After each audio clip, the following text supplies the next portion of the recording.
Hello students, कैसे हैं आप सब। केमिस्ट्री में जो नेमिंग रिएक्शन होता है काफ़ी इंपॉर्टेंट होता है।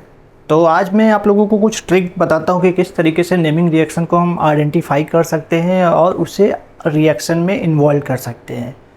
तो ये जो ट्रिक है आप हमेशा याद रखिए। कुछ ही है, कुछ 4 to 5 ही रिएक्शन है जो मैं आपको दिखाना चाहता हूँ। और क्योंकि नेमिंग जो रिएक्शन होता है, चाहे हमारा जेई हो, नीट हो, बोर्ड्स हो, हर एक के लिए काफ़ी इंपॉर्टेंट होता है। तो जैसा आपको पता है, मैं आपका chemistry teacher Arun Singh.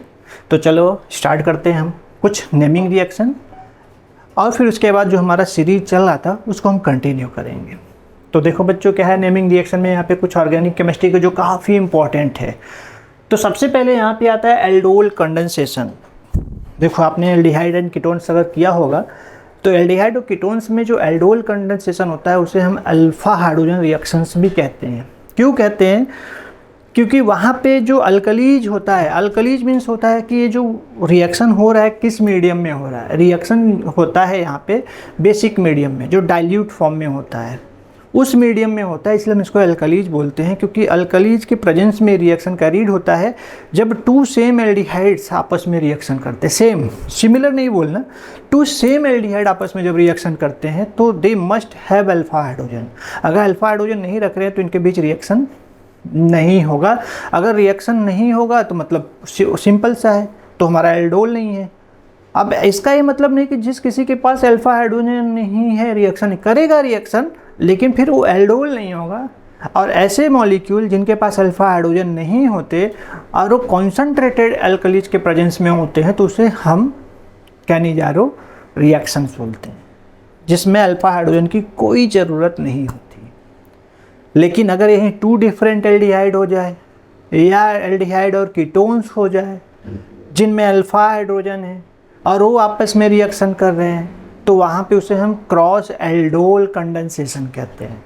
Cross aldol condensation, इसकी भी जो रिएक्शन होती है अल्कली मीडियम में ही होती है। अल्कली मीडियम का मतलब क्या होता है? या तो NaOH होगा, KOH होगा, या तो CaOH का होल ट्वाइस होगा। आप सोचोगे ना कि अरे अल्कली मीडियम बोला है तो अल्कली मेटल्स हो सकता है। ऐसा कुछ नहीं। अल्कली का मतलब होता है बेस। आपको पता है कि all alkalis can be base but all bases can not be alkalis. ये याद रखना, बहुत इंपॉर्टेंट टॉपिक है कि सारे जो अल्कलीज होते हैं वो बेस हो सकते हैं, लेकिन सारे बेस अल्कली नहीं हो सकते।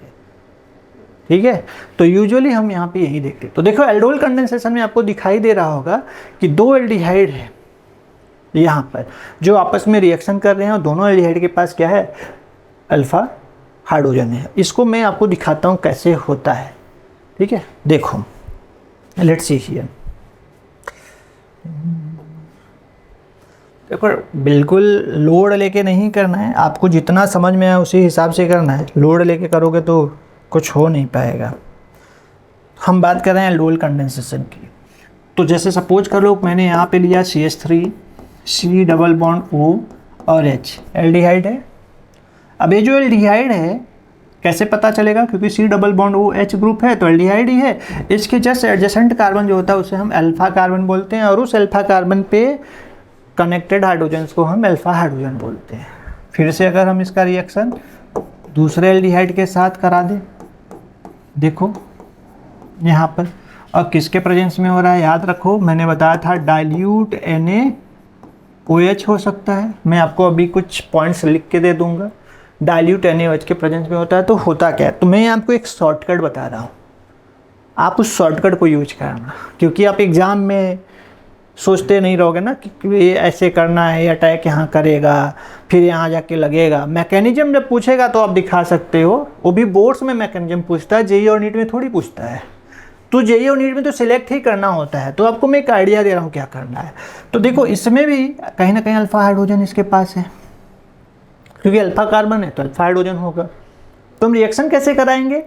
तो याद रखना, जब हम डाइल्यूट NaOH के प्रेजेंस में कराएंगे इसका रिएक्शन, तो जो अल्फा कार्बन का हाइड्रोजन है जिसे हम अल्फा हाइड्रोजन कहते हैं, पहली बात तो आपको यहाँ पे क्लियर कर लेना है कि दोनों सेम एल्डिहाइड ही होना चाहिए। अगर एक भी डिफरेंट हुआ तो हमारा एल्डोल नहीं होगा, वो क्रॉस एल्डोल हो जाएगा। तो हमें एल्डोल देखना है। तो यहाँ पे इसको क्या मैं ऐसे लिख सकता हूँ? Can we write like this? Yes, it's not wrong. हम लिख सकते हैं, बिल्कुल लिख सकते हैं। तो यहाँ पे होता क्या है कि this carbon is negative and this hydrogen is positive. Obviously एक दूसरे की अगर नेगेटिव कैरेक्टर की कंपेयर किया जाए तो हाइड्रोजन पॉजिटिव है, कार्बन नेगेटिव है। अब देखो इसमें क्या कराना है आपको, इस ऑक्सीजन ने अपना इलेक्ट्रॉन पुल कर लिया तो माइनस हो गया, कार्बन क्या हो गया, प्लस हो गया। बहुत ही सिंपल वे में बता रहा हूँ। आप मैकेनिज्म में OH को अटैक करते हुए दिखा सकते हो, जो मैं वो भी आपको शो करूँगा।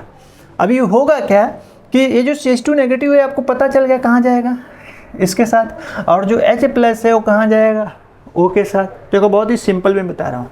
पहले तो आपको क्या करना है, दोनों को पोलराइज करना है। पहले एक एल्डिहाइड ग्रुप के अल्फा हाइड्रोजन को आपको पोलराइज करके दिखा देना है और दूसरे के कार्बोनिल ग्रुप को पोलराइज करके यहाँ पे देखना है। क्योंकि हम दोनों भले ही एल्डिहाइड है, दोनों के पास भले ही अल्फा हाइड्रोजन है, लेकिन अल्फा हाइड्रोजन हम एक ही एल्डिहाइड ग्रुप के मॉलिक्यूल का हम दिखाएंगे यहाँ पे, दूसरे वाले का एज इट इज रखेंगे। तो क्या हो जाएगा, ACH2 जाके इसके साथ O के साथ कनेक्ट होगा और H उसके साथ चला जाएगा। तो क्या यहाँ पे बनने का चांस है, जो रेस्ट है उसको एज इट इज लिखो। जैसे देखो CH3 हो गया, यहाँ पे O के साथ क्या जाएगा, उसका H आएगा, और C के साथ H था ही, उसको मैंने एज इट इज रखा है।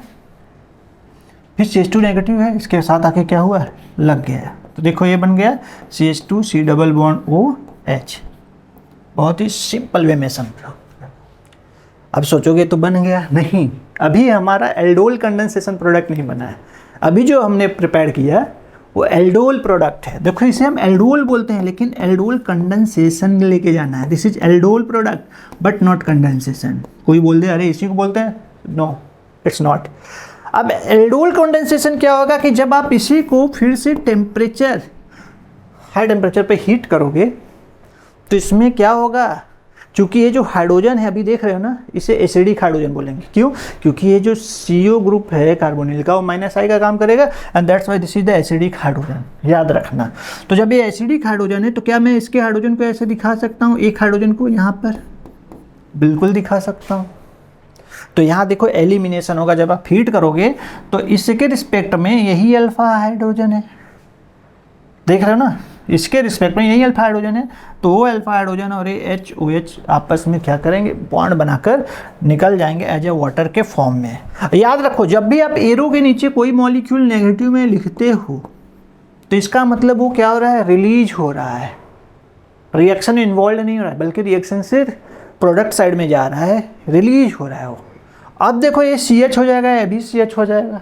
दोनों की वैलेंसी सेटिस्फाइड होने के लिए ए बॉन्ड फ्री हुआ है, बॉन्ड फ्री हो तो आपस में क्या करेंगे, बॉन्ड फॉर्म कर लेंगे। तो ये मॉलिक्यूल कैसे बन जाएगा, CH3 CH double bond CH, और देखो C डबल बॉन्ड OH, दिखाई दिया आपको, CH3 CH double bond CH C double bond OH।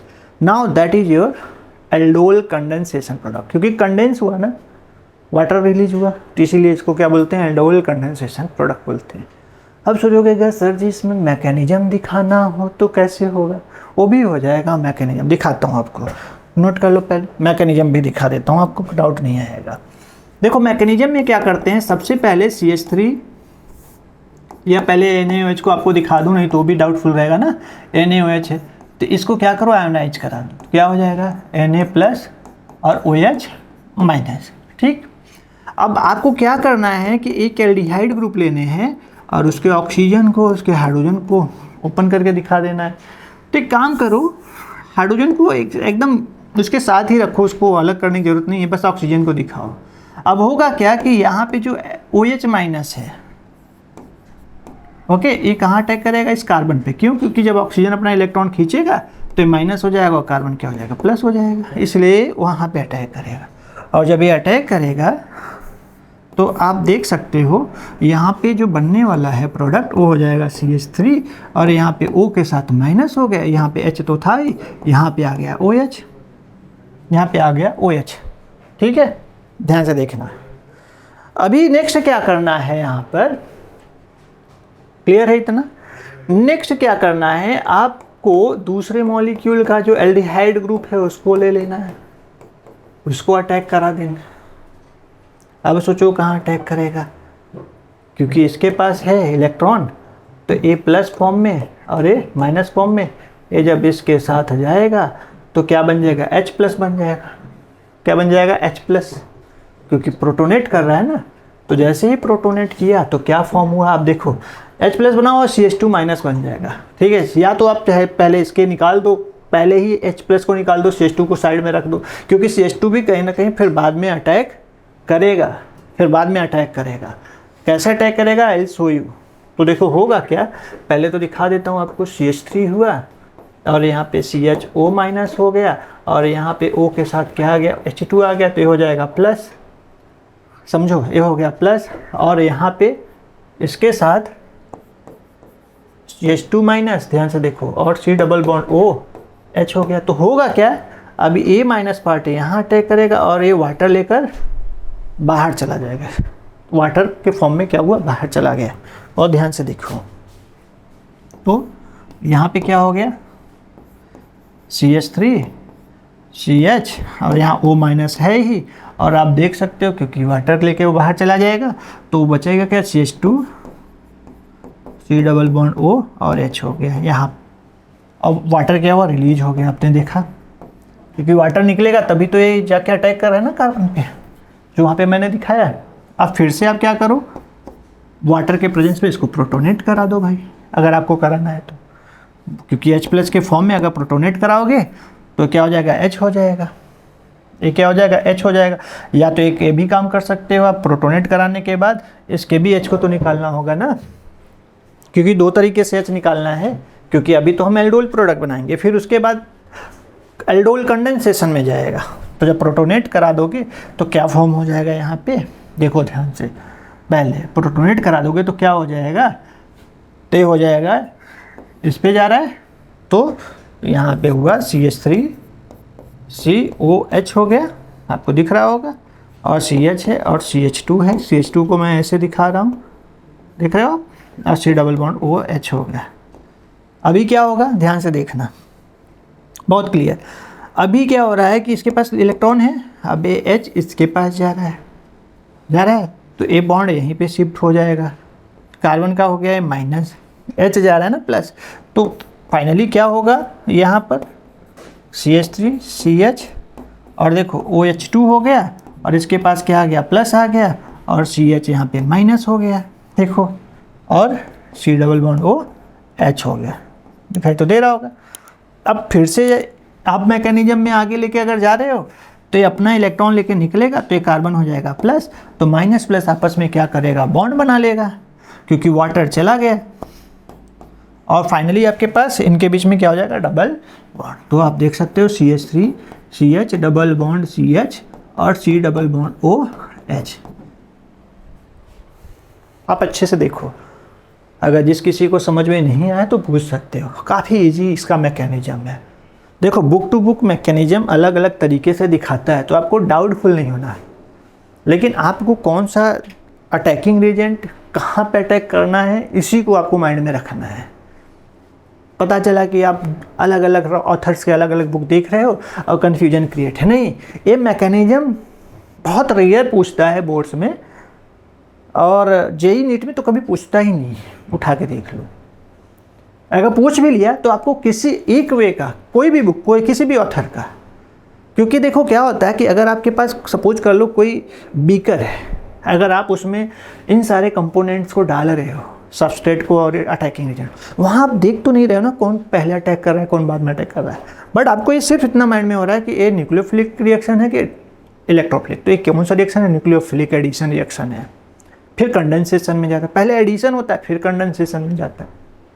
बस इसी को आपको माइंड में रखना है, ठीक है, नोट इट डाउन, बहुत ही ईजी वे में।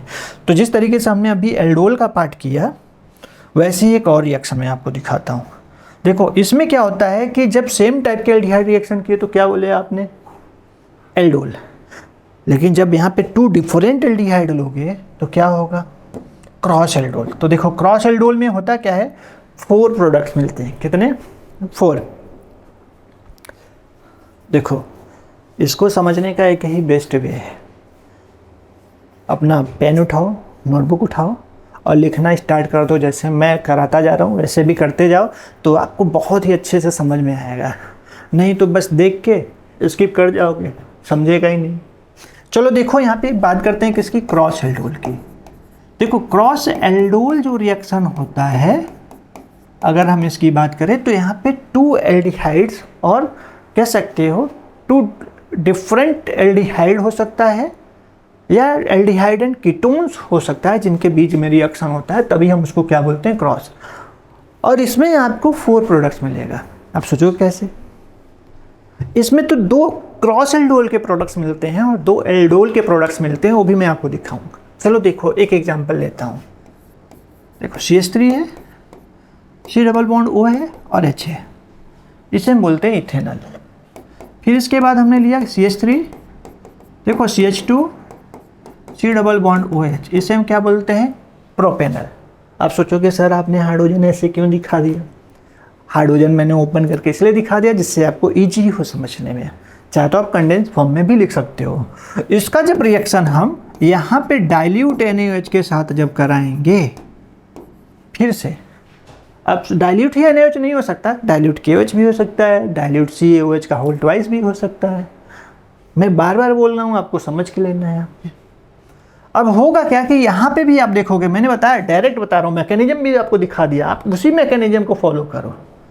होगा क्या कि यहाँ पे जो कार्बन है आपका पता है माइनस है, हाइड्रोजन क्या है प्लस है। बस कुछ मत करो, इस ऑक्सीजन को यहाँ पे माइनस कर दो, यहाँ पे प्लस कर दो, तो एक कार्बन यहाँ पे जाके कनेक्ट हो जाएगा और इसका H इसके साथ आ जाएगा। तो फाइनली आपको जो प्रोडक्ट मिलेगा, यहाँ पर मैं दिखा रहा हूँ कि CH3 है, C और यहाँ पे क्या आ जाएगा OH और CH और ये CH2 तो है नहीं क्योंकि H तो निकल गया, O के साथ चला गया, तो CH बचा, CH को लगा दो। अब सोचो कि CH लगा दिया, बाकी ये दोनों भाई CH से ही तो कनेक्ट है ना। अब CH3 के यहाँ पे आप देख रहे हो, अगर हॉरिजॉन्टल में कनेक्टेड है तो आप 2D में देख रहे हो ना भाई। CH3 कहीं पे भी हो सकता है, ऊपर भी दिखा सकते हो, नीचे भी दिखा सकते हो, कोई मैटर नहीं करता है। यहाँ नीचे मैंने दिखा दिया। एंड देन CH से कनेक्ट है क्या, डबल बॉन्ड OH।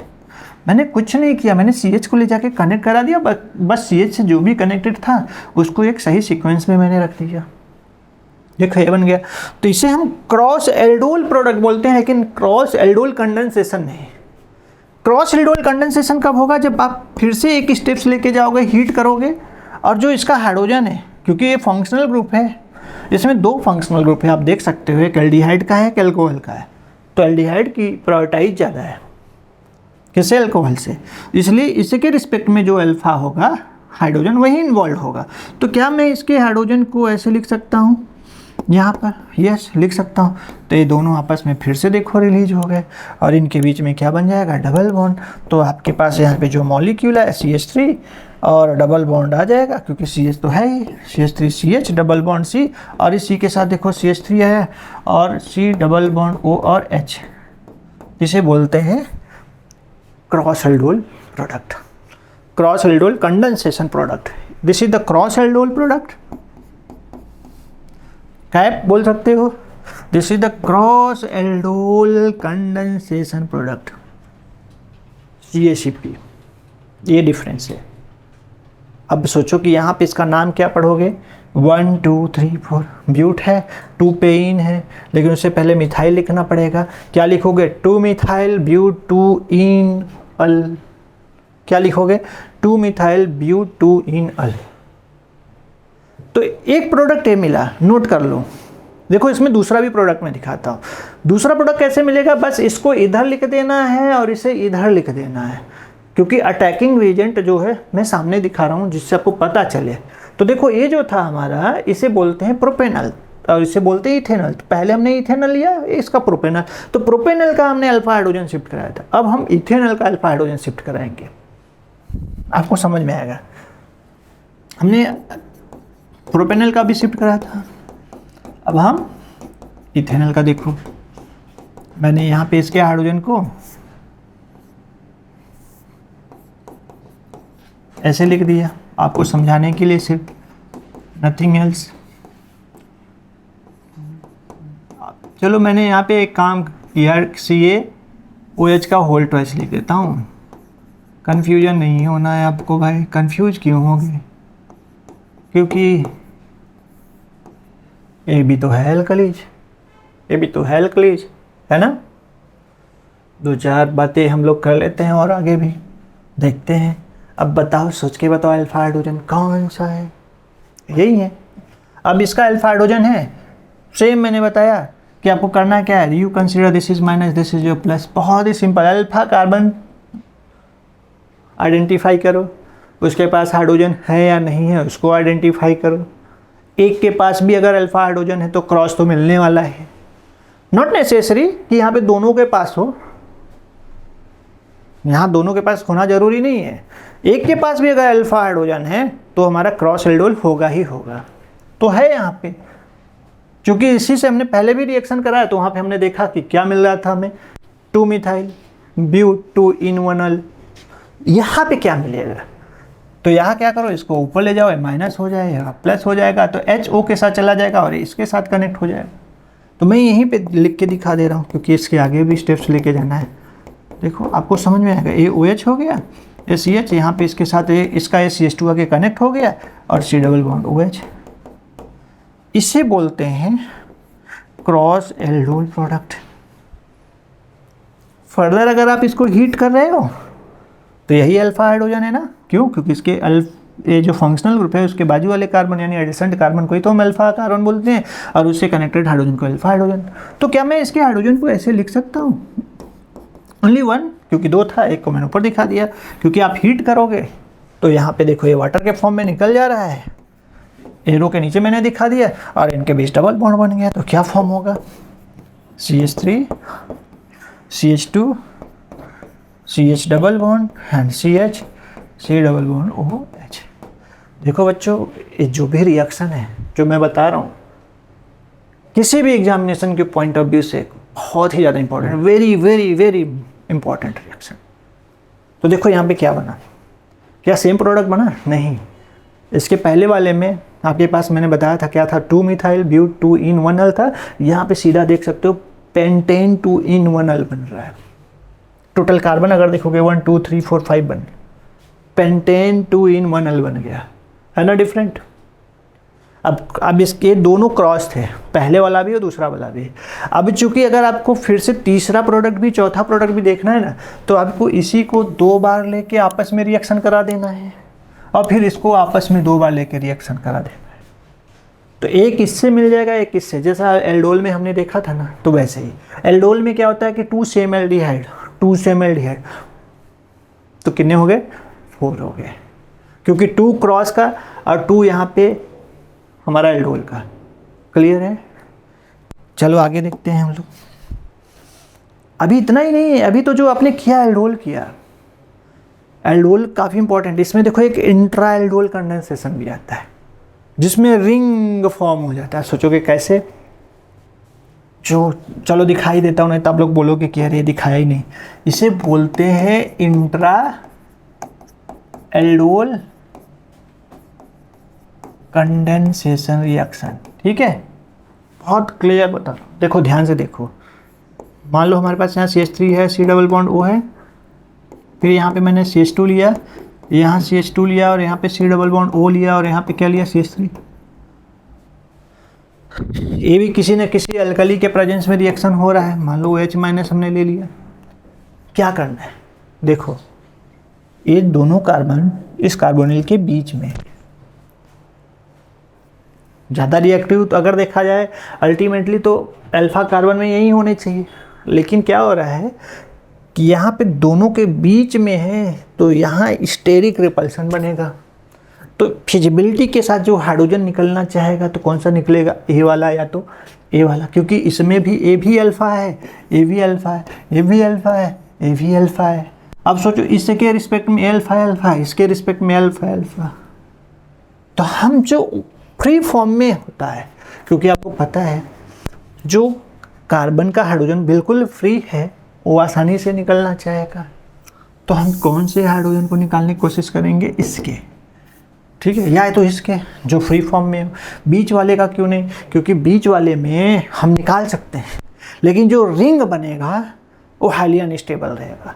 लेकिन यहाँ पे जो एज वाले कार्बन का हाइड्रोजन है उसको निकाल के अगर हम रिंग फॉर्म कराते हैं तो स्टेबल होगा। दिखाता हूँ, तो एक काम करते हैं, क्या इसको हम ऐसे CH2H लिख लें, बिल्कुल। होगा क्या कि इसके ऊपर गया ये माइनस हो गया और ये क्या हो गया, प्लस हो गया। अब ये माइनस हो जाएगा और ये प्लस हो जाएगा, तो H कहाँ जाएगा, O के साथ, और ये C कहाँ जाएगा, इससे कार्बन के साथ। देखो बहुत क्लियर देखो। तो क्या इसको मैं ऐसे लिख सकता हूँ, देखो थोड़ा सा स्पेस बना रहा हूँ, OH माइनस के प्रेजेंस में एक अल्कली है, तो देखो H कहाँ जाएगा, O के साथ, ठीक है। ध्यान से देखो CH3 है, यहाँ पे मैंने O के साथ H लगा दिया, ठीक, A वाला H O के साथ लगा दिया। अभी आपको थोड़ा सा ट्विस्ट दे रहा हूँ, क्या मैं इस CH2 को, है तो इसी कार्बन से कनेक्ट ना, देखो CH2, तो मैं ऐसे लिख सकता हूँ क्या, कोई गलती, मैंने बस स्ट्रेट नहीं लिखा, मैं घुमा दिया थोड़ा सा, और फिर इस CO को फिर यहाँ पे दिखा सकता हूँ क्या, ऐसे देखो, और फिर CH2 है, दिखाई तो दे रहा होगा ना, कौन सा माइनस, और ये कार्बन क्या था प्लस, तो इनके बीच में क्या हुआ, बॉन्ड बन गया। देखा क्या आपने, बहुत ही सिंपल, मैंने कुछ नहीं किया, इसको एज इट इज लिखा, बस इस CH2 को टेढ़ा कर दिया, देखो घुमा के, फिर जैसा था वैसा ही लेगा। CH2 क्योंकि माइनस था, ये अटैक कर रहा है इस कार्बन पे, तो यहाँ पे सीधा सीधा दिख रहा है कि अटैक किया, तो इनके बीच क्या बन गया, बॉन्ड, क्योंकि कार्बन प्लस था और CH2 माइनस था। देखो रिंग बना ना, कितने कार्बन का रिंग बना, 1 2 3 4 5 साइक्लोपेंटेन। अगर मान लो मैं यहाँ से निकालता तो 3 कार्बन का रिंग बनता, और उसमें आपको पता है स्ट्रेन काफ़ी ज़्यादा होता है, साइक्लोप्रोपेन में रिंग स्ट्रेन काफ़ी ज़्यादा होता है, तो हाईली अनस्टेबल होता है, लेकिन साइक्लोपेंटेन में रिंग स्ट्रेन बहुत कम है, इस वजह से स्टेबल होता है, तो प्रेफर ए करेगा, न कि साइक्लोप्रोपेन, साइक्लोपेंटेन। अब देखो ये जो मिला इसे हम बोलें, क्योंकि यहीं पे आप देखो, क्योंकि इसे इंट्रा क्यों बोले, क्योंकि एक ही मॉलिक्यूल में न्यूक्लियोफाइल भी अटैक कर रहा है, और एक ही मॉलिक्यूल में कंडेंसेशन भी होगा। कैसे, चलो देखो, इसको जब आप हीट करोगे तो ऑब्वियसली ए कार्बोनिल ग्रुप है ना, तो इसके रिस्पेक्ट में अल्फा कार्बन कौन है, तो क्या इसके हाइड्रोजन को, एक हाइड्रोजन को, सबको नहीं, मैंने ऐसे दिखा दिया, हीट करने पर इसका O और H निकल जाएगा, तो इनके बीच क्या बनेगा, डबल बॉन्ड, को डबल बॉन्ड बना, और रेस्ट को आपको एज इट इज लिख देना है, बिल्कुल।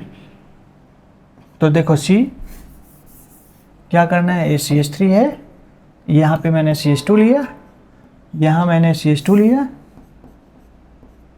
ये वाला पार्ट, और यहाँ C डबल बॉन्ड O है, और यहाँ पे CH है, और चूँकि ये जो C है, इस यहाँ पे देख सकते हो, इसी C से CH3 कनेक्ट था ऐसे, और इनके बीच क्या बन गया, डबल बॉन्ड। काउंट करो, 1 2 3 4 5 6, काउंट कर लो। तो देखो बिल्कुल रिलैक्स वे में आपको ये रिएक्शन दिखाना है, CH3 C CH double bond खत्म, C double bond O CH2 that's it. इसे बोलते हैं इंट्रा-एल्डोल कंडेंसेशन रिएक्शन, जो एक ही मॉलिक्यूल में न्यूक्लियोफाइल अटैक भी करता है और कंडेंस भी होता है, यानी वाटर रिमूव होता है। इज दैट क्लियर, क्योंकि HOH क्या बना लेगा, वाटर।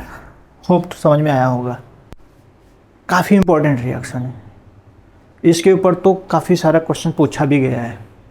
चलो आगे देखते हैं, जेईई में, नीट में पूछा गया है, तो आपको ध्यान में रखना है बच्चों। चलो आगे देखते हैं, यहाँ पर आता है यहाँ पे बाल्ज-साइमन रिएक्शन। इसके बारे में पहले भी मैंने डिस्कस किया है। देखो इसको बार बार क्यों मैं ला रहा हूँ, क्योंकि आप क्लोरोबेंजीन बना सकते हो, ब्रोमोबेंजीन बना सकते हो, आयोडोबेंजीन बना सकते हो, लेकिन जो फ्लोरोबेंजीन होता है उसको बना पाना मुश्किल होता है। या बेंजीन से अगर आपको डायरेक्ट नाइट्रोबेंजीन बनाना है तो भी आपको बहुत सारे रिएक्शन को कंबाइन करके तब लेके जाना पड़ेगा। याद रखना है कि जब फ्लोरोबेंजीन बनाना हो या नाइट्रोबेंजीन बनाना हो तो that's the best way to prepare from Balz Schiemann reaction. लेकिन बाल्ज-साइमन रिएक्शन कराने से पहले एक और स्टेप्स होता है, जो कि पिछली बार नीट में पूछ लिया था, डाइजोनियम सॉल्ट का।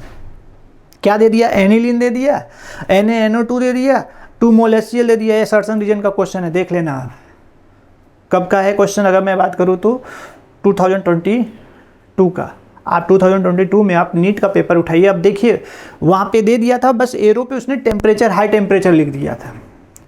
क्योंकि ये जब भी रिएक्शन होता है टेम्परेचर वहाँ फिक्स्ड होता है कितना, 273 से लेकर 278 केल्विन।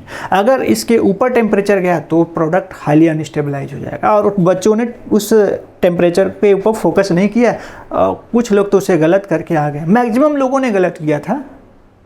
मैक्सिमम लोगों ने, क्योंकि यहाँ पे जितने भी कंडीशन है उसको आपको देखना है, क्योंकि कंडीशन अगर आप गलत करके आ गए या गलत देख लिया और फिर उसको करेक्ट करके आ गए तो फिर आंसर सही नहीं जाएगा। तो जो भी कंडीशन है उसे प्रॉपरली आपको याद करना होगा। So what I told you, जब डाइजोसिएशन रिएक्शन हम कराते हैं तो there should be temperature 273 kelvin to 278 kelvin. Either you can write there 0 to 5 degree Celsius, any one can be there. या तो 0 to 5 डिग्री सेल्सियस हो सकता है या 273 से 278 केल्विन हो सकता है। मैंने बताया था इसको हम एक तरीके से एसिड बेस कॉन्जुगेट रिएक्शन भी कहते हैं। चलो देखते हैं कैसे होगा। तो ये कंडीशंस है, आपको देख लेना है यहाँ पर अच्छे से, और फिर मैं आपको दिखाता हूँ कैसे होता है रिएक्शन। देखो, नोटेड ऑल, पॉज करो वीडियो और इसको लिख लो, ये आपके लिए ही है जिससे आप कंफ्यूज ना हो। चलो देखो ये रिएक्शन कैसे होता है। तो मैंने बताया कि सबसे पहला स्टेप डाइजोसिएशन होना चाहिए। तो डाइजोसिएशन में मैंने आपको दिखाया था कि यहाँ पे एनिलीन लेना है, दिस इज योर एनिलीन, क्योंकि बिना एनिलीन के हम यहाँ पे फ्लोरोबेंजीन प्रिपेयर कर ही नहीं सकते या बालसाइमन दिखा ही नहीं सकते। जब एनिलीन के साथ हम NaNO2, ध्यान से देखो, और प्लस HCl का रिएक्शन कराएंगे, 2 मोल HCl। तो भी मैंने टेम्परेचर देखो ये फिक्स होता है, याद रखो, न तो आप पेपर उठा के देख लो, आपको क्लियर पता चल जाएगा। यहाँ टेम्परेचर 300, मतलब सीधा सीधा ये कह सकता हूँ कि मैं 278 से ज़्यादा लिया था, जो कि इसको फिजिबल करता ही नहीं, वो इसको अनस्टेबलाइज कर जाता है। आप यही टेम्परेचर लोगे तभी यहाँ पर डाइजोनियम सॉल्ट बनेगा, क्योंकि आपको मैंने बता के रखा था और फिर से बता रहा हूँ कि डाइजोनियम सॉल्ट हम तभी बनाते हैं जब हमें कोई एरोमेटिक कंपाउंड इससे बनाना होता है, क्योंकि इसे लॉन्ग टाइम तक के लिए नहीं रख सकते। लॉन्ग टाइम तक के लिए रखेंगे ना तो ये अनस्टेबल हो जाता है। इसलिए हमें कोई एरोमेटिक कंपाउंड इससे अगर बनाना है तो हमें पहले इससे तुरंत बनाना पड़ेगा, तब इससे रिएक्शन कराते हैं, याद रखो। होगा क्या यहाँ पे, बहुत ही सिंपल है। पहले तो रिएक्शन इन्हीं के बीच होता है, आप सोचोगे कैसे, वो भी दिखा देता हूँ। NaNO2 एक सॉल्ट है और ये एसिड है।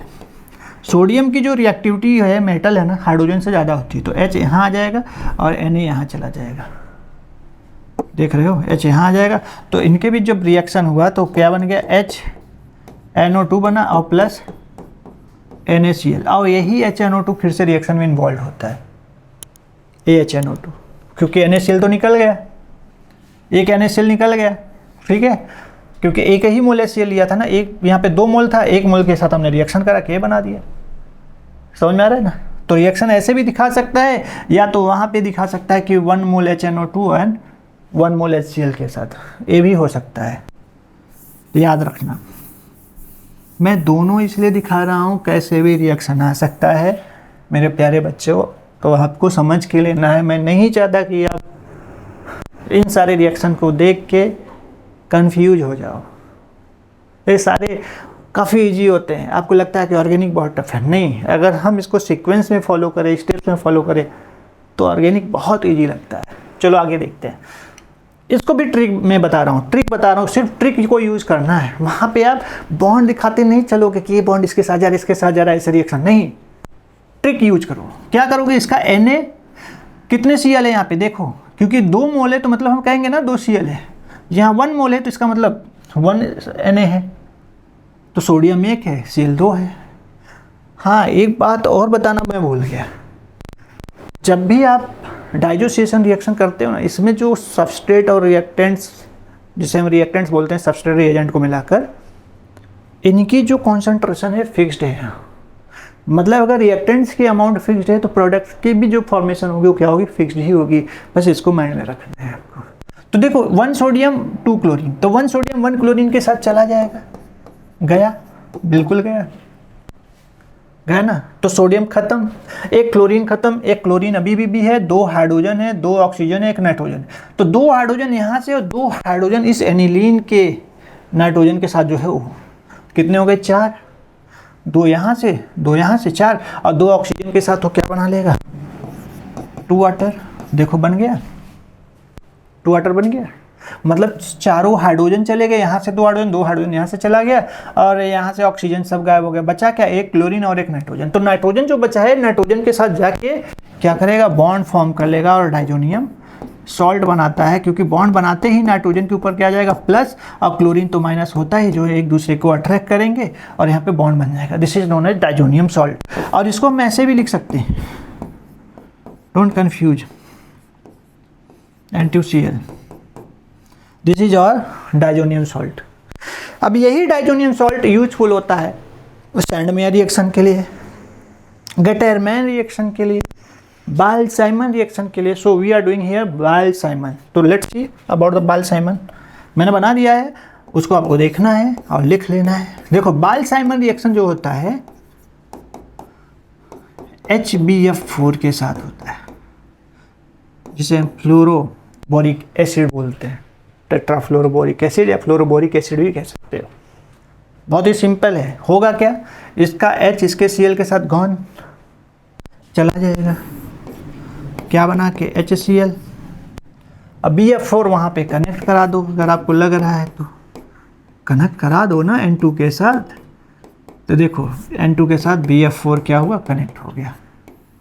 क्योंकि जो BF4 है एक न्यूक्लियोफाइल का काम करेगा यहाँ पे, क्योंकि फ्लोरीन जो है उसके साथ वो माइनस फॉर्म में है। BF3 हमारा इलेक्ट्रोफाइल है, जब उसके साथ एक एक्स्ट्रा फ्लोरीन हो जाता है तो उसके पास माइनस हो गया, तो किसका काम कर रहा है, न्यूक्लियोफाइल का। तो जब फ्लोरीन देगा यहाँ पर एक, तो N2 क्या होगा, रिलीज हो जाएगा। देखो मैंने N2 नीचे लिख दिया, गैस के फॉर्म में रिलीज हो गया, और एक फ्लोरीन को दे रहा है, और BF3 के फॉर्म में खुद ही क्या हो रहा है, निकल जा रहा है स्टेबलाइज होके, और बना क्या, एक फ्लोरीन जाके उसके साथ देखो कनेक्ट हो गया। देखो फ्लोरोबेंजीन बन गया। क्या बना, फ्लोरोबेंजीन, फ्लोरोबेंजीन। तो नाम भी मैं बोल रहा हूँ तो आप लिख सकते हो। यहाँ से आप रिएक्शन को थोड़ा सा ट्विस्ट कर सकते हो। कैसे, अगर आप यहाँ पे NaNO2 के साथ रिएक्शन कराओगे कॉपर के प्रेजेंस में, तो जो फ्लोरीन यहाँ जा रहा था वो फ्लोरीन किसके साथ जाएगा, Na के साथ। तो क्या बन गया, NaCl, और N2 तो निकल ही रहा है, बचा इसका NO2 जाके उसके साथ क्या होगा, कनेक्ट हो जाएगा। देखो यहाँ पे ये भी प्रोडक्ट बनता है, चाहे आप यहाँ से उधर जाओ या यहाँ से इधर आओ। तो इसी से हम नाइट्रोबेंजीन भी बना सकते, इसी से हम फ्लोरोबेंजीन भी बना सकते। समझ में आया आपको? समझ में आया तो थम करिए, मैं भी देखना चाहूँगा भाई कि कितने लोगों को समझ में आया। चलो आगे करते हैं नेक्स्ट टॉपिक। तो क्लियर है बायल-साइमन रिएक्शन, होप कि आपको समझ में आ ही गया होगा। Let's see further, next reaction देखते हैं हम लोग। देखिए कौन सा है, येलो कार्बिल रिएक्शन। देखो कुछ बातें और भी हमारे आपके बीच हो जानी चाहिए। जैसे इसके पहले आपने बायल-साइमन रिएक्शन किया ना डाइजोनियम सॉल्ट से, तो कहीं ना कहीं अगर देखा जाए कभी कभी पूछ लेता है कि डिस्टिंग्विशन टेस्ट।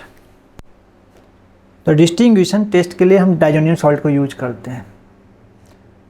अगर हमारे पास डाइजोनियम सॉल्ट है, मान लो हमारे पास क्या है, पहले एनिलीन है और एक कोई भी अल्काइल अमाइन है।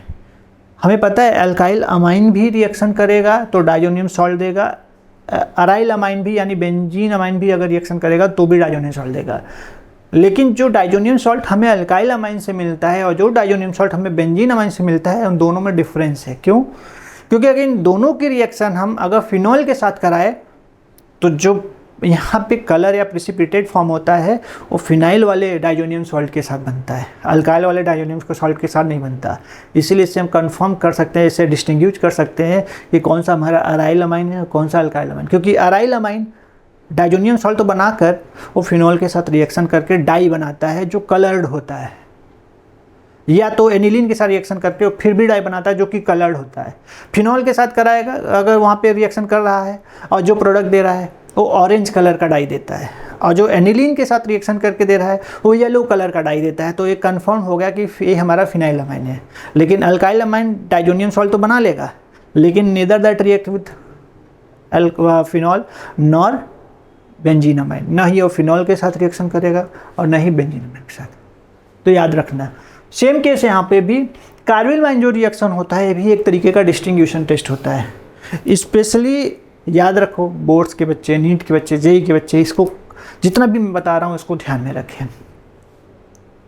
होता क्या है कार्बिलमाइन? तो जो कार्बिलमाइन रिएक्शन है ये सिर्फ टेस्ट देता है 1 डिग्री, 1 डिग्री अल्काइल अमाइन का या 1 डिग्री अराइल अमाइन का, ये 1 डिग्री अमाइन का बोल सकते हो देता है टेस्ट, 2 डिग्री 3 डिग्री का नहीं देता है। तो ये भी एक डिस्टिंग्विशन टेस्ट है। आपको दे दिया कोई unknown organic compounds containing amine group, बोल सकते हो कि 1 डिग्री है कि 2 डिग्री है कि 3 degree, how you can distinguish? तो you can distinguish it easily by carbylamine reaction. बहुत इंपॉर्टेंट है। एक बात और है, जो कार्बिलमाइन रिएक्शन इसमें जो रिएक्टेंट्स होता है भी फिक्स होता है। सोचो जितना भी बता रहा हूँ ना, इसके पहले आपने सैंडमेयर देखा, डाइजोसिएशन देखा, उसमें भी रिएक्टेंट्स हमारे फिक्स थे। यहाँ कार्बिलमाइन भी देख रहे हो तो इसमें भी क्या है, फिक्स कॉन्सेंट्रेशन है। तो चलो देखते हैं यहाँ पे क्या होगा नेक्स्ट। इसको लिख लो अच्छे से क्योंकि मैं रिएक्शन दिखाने वाला हूँ जिससे आपको समझ में आए। लेट्स सी हियर, देखो कार्बिलमाइन में क्या मैंने बताया कि कोई भी पार्ट हो, जैसे सपोज करो आर की जगह पे आप AR भी लिख सकते हो, कार्बिलमाइन रिएक्शन है और यहाँ पे NH2 है और इसमें आप क्या कर रहे हो, क्लोरोफॉर्म के साथ रिएक्शन करा रहे हो और 3 मोल आप क्या ले रहे हो, अल्कलीज ले रहे हो, लाइक KOH, NaOH भी ले सकते हो। ठीक है, मैं जो भी आपको ये रिएक्शन बता रहा हूँ शॉर्टकट बता रहा हूँ जिससे आपको समझ में आए। कुछ नहीं करना है, मॉलिक्यूल देखो यहाँ पे हर एक की कॉन्सेंट्रेशन क्या है, फिक्स है, एक क्लोरोफॉर्म है, एक KOH है और वो RNH2 हो सकता है ARN, बट ये आपको समझना है 1 डिग्री अमाइन है। क्यों 1 डिग्री अमाइन है? क्योंकि नाइट्रोजन एक ही कार्बन से कनेक्ट है। अगर नाइट्रोजन 2 कार्बन से कनेक्ट होता तो 2 डिग्री हो जाता है, नाइट्रोजन 3 कार्बन से कनेक्ट होता तो 3 डिग्री हो जाता है, बट यहाँ नाइट्रोजन एक ही कार्बन से कनेक्ट है तो क्या हुआ, 1 डिग्री। ठीक है, बहुत ही सिंपल में देखो, यहाँ पे 3 पोटेशियम है, यहाँ पे 3 क्लोरीन है, क्लोरीन यहाँ माइनस है, यहाँ पोटेशियम प्लस है, आप दिखा सकते हो ना। तो क्लोरीन 3 किसके साथ, 3 पोटेशियम के साथ क्या बना लिया, 3 KCl, फिक्स था इसलिए तीनों निकल गए, 3 पोटेशियम चला गया, 3 क्लोरीन चला गया, यहाँ CH बचा, यहाँ पे 3 OH बचा।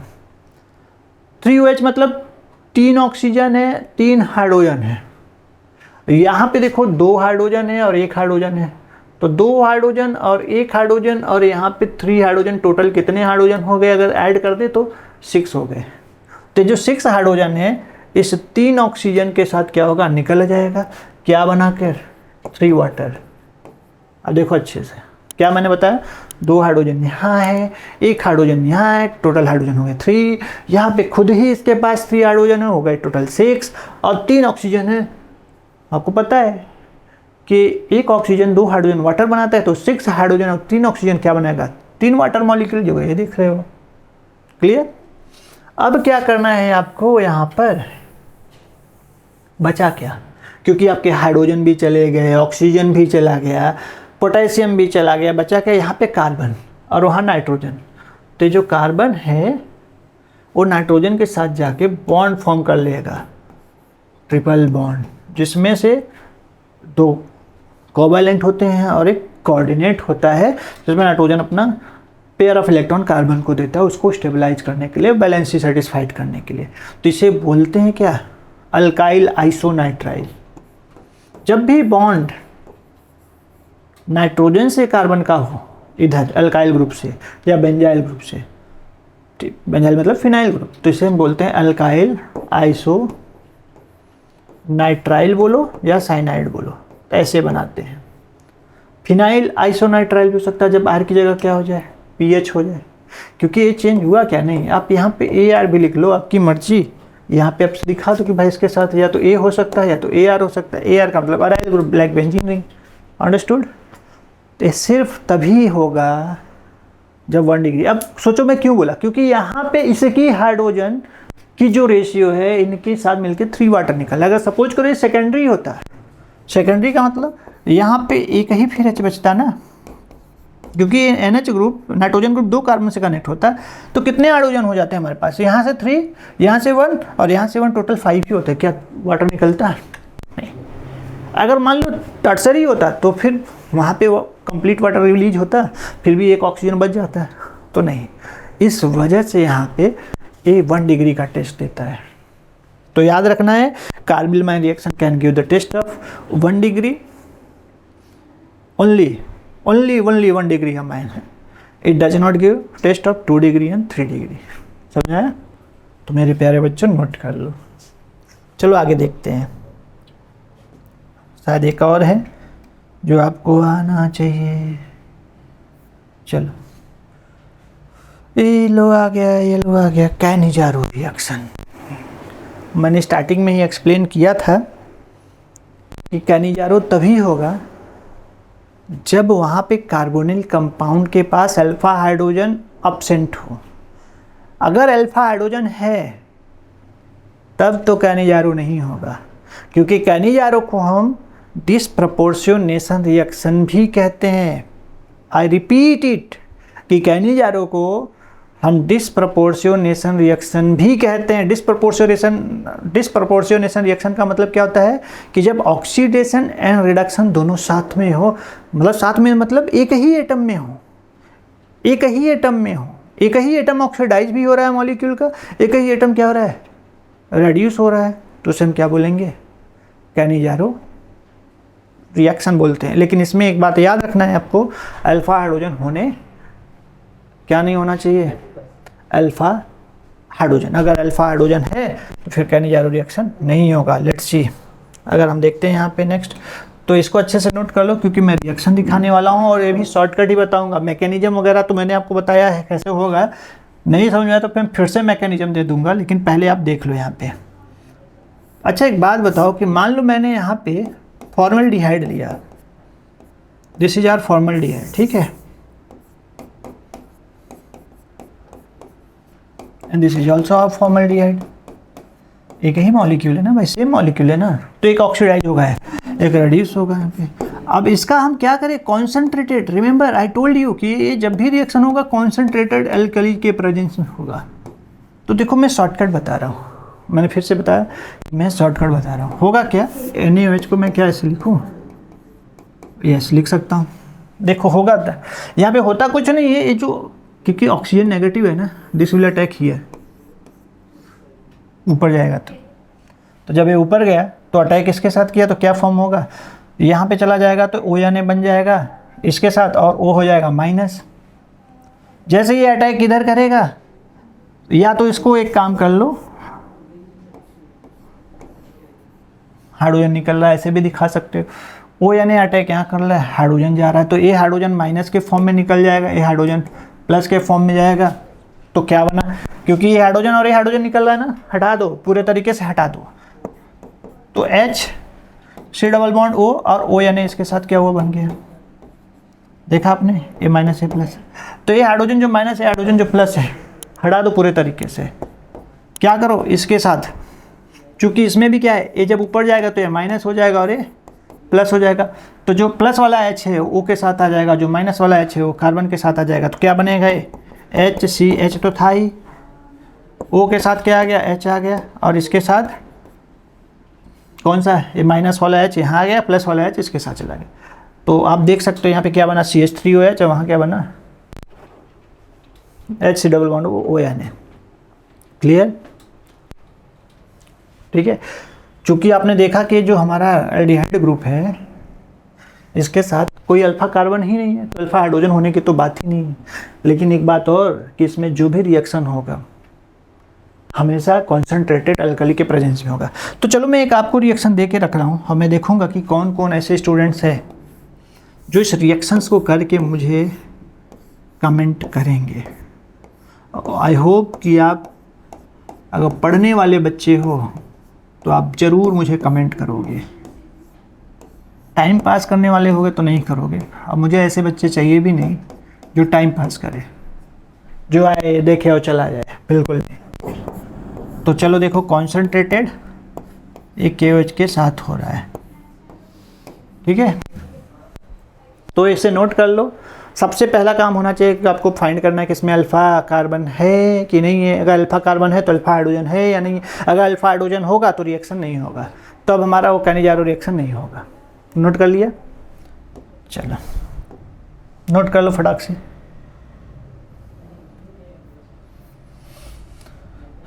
चलो बच्चों, तो देखो आज का रिएक्शन यहीं पे हम ओवर करते हैं। कुछ इंपॉर्टेंट मैंने आपको यहाँ पे रिएक्शन दिया, नेमिंग रिएक्शन, जो काफ़ी इंपॉर्टेंट है, जो आपको आना ही चाहिए। कुछ और भी है नेमिंग रिएक्शन जो मैं आपको टाइम टू टाइम देता रहूँगा। बिफोर एग्जामिनेशन सारे नेमिंग आप कर लेना। मैं चाहूँगा कि आपका एग्ज़ाम बहुत अच्छे से जाए। एटलीस्ट आप ऑर्गेनिक में तो फियरलेस रहो, क्योंकि अभी अपना जो सीरीज है चल रहा है, अभी हम लोग आइसोमर में हैं, लेकिन आज मैंने इस क्वेश्चन के ऊपर सीरीज दिया जिससे आपको पता रहे कि नेमिंग रिएक्शन होता क्या है। तो चलो हम नेक्स्ट क्लास में मिलते हैं, तब तक आप अपना ख्याल रखिए। Till then take care and bye.